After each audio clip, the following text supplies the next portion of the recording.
I'm so sorry to report this tragic news. You cannot, in fact, do all things through Christ who strengthens you.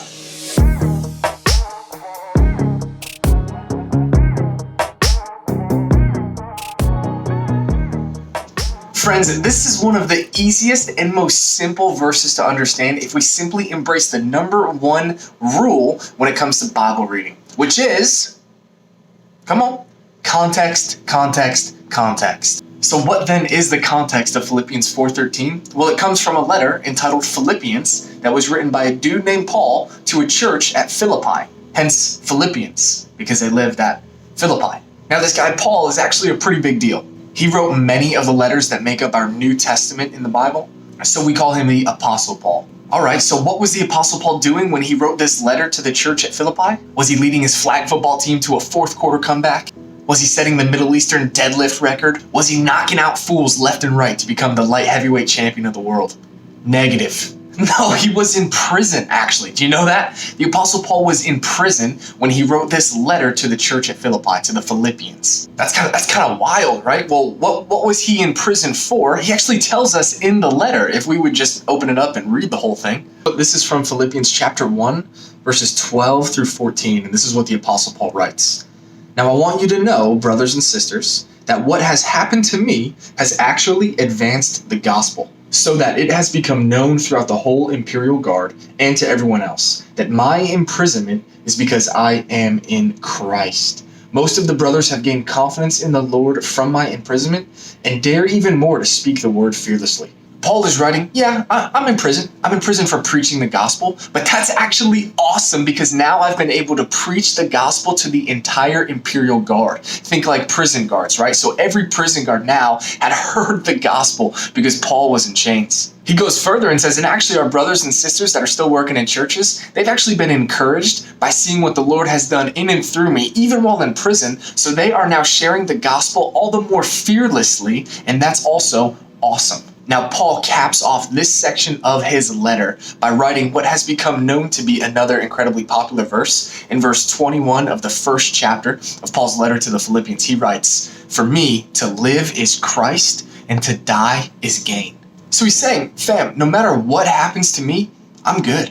If I keep surviving in this imprisonment, I'll keep preaching the gospel. Prison guards will continually get converted. Fellow prisoners will continually get converted, and Christ will be glorified. And if I die, I'll be with Christ, which is infinitely better than continuing to live here on earth. Is this making sense? So this is the context of what we see Paul writing in Philippians. He's in prison and he's talking about his experiences and seeing the Lord work and move in mighty, miraculous, powerful ways as only the Lord can do, even in the midst of really terrible and difficult circumstances. So then Paul continues in this letter, and when we come to the fourth chapter of Philippians, it's also really easy to understand what Paul is saying if we simply apply our number one rule for reading the Bible.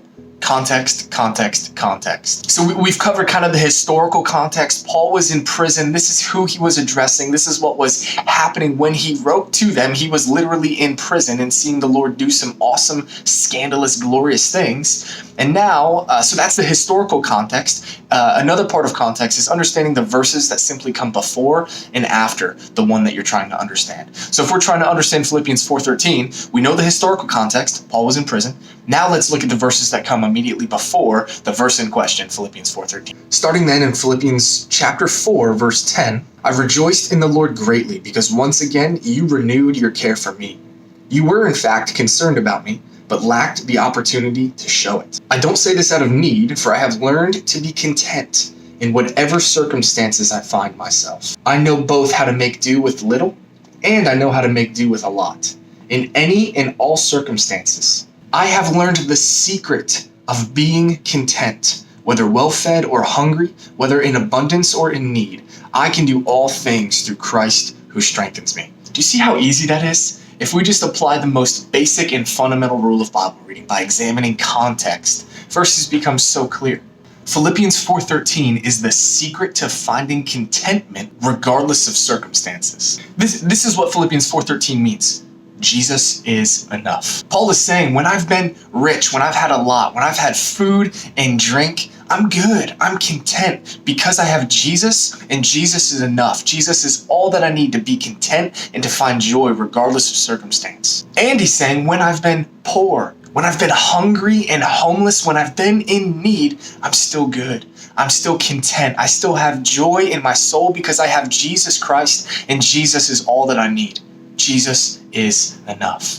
No matter what my circumstances in life are, I have all that I need to be content. I have all that I need to experience abundant joy because I have Jesus, and Jesus is enough. So the only way that Philippians 4:13 applies to a football game is if you're saying win, lose, or draw, in health, in injury, no matter what happens, I'll be content. I'll have all that I need to be content and to find joy because I'll have Jesus, and Jesus is enough. The letter that Paul wrote to the church at Philippi is an invitation to find contentment and joy in Jesus Christ regardless of circumstance. And that invitation extends to you right now in this moment, that by watching this YouTube video, God is inviting you to find contentment and peace and joy and forgiveness in Jesus Christ. God is inviting you to experience the truth of these three life-changing words: Jesus is enough.